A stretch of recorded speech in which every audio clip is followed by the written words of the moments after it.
But let's jump into the topic a little deeper. I think it's helpful to understand how ultra-processed foods are fabricated because they're not cooked or baked in a kitchen, they're literally made in a factory. And they almost always start with animal feed.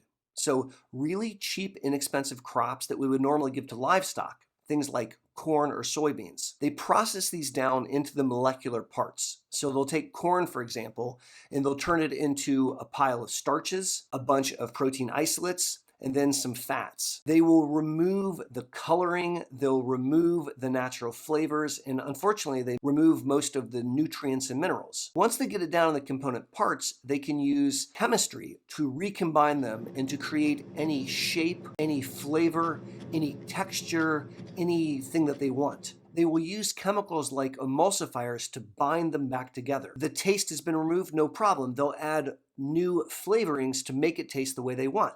The color's been removed, no problem. They'll add in coloring to make it the way that they want. They literally redo this process and then they will extrude it and make the shape of a potato chip. So when you grab, say, a Pringles potato chip, that's not a potato. In fact, it barely has any potatoes in it at all. Now, it tastes amazing on purpose, and it's really easy to eat them. In fact, you can burn through an entire container of Pringles before you even realize it, and that's done on purpose. When you start to think about ultra-processed foods, it becomes really scary because in essence, it's not a food. It's an edible chemical substance which is masquerading as a food.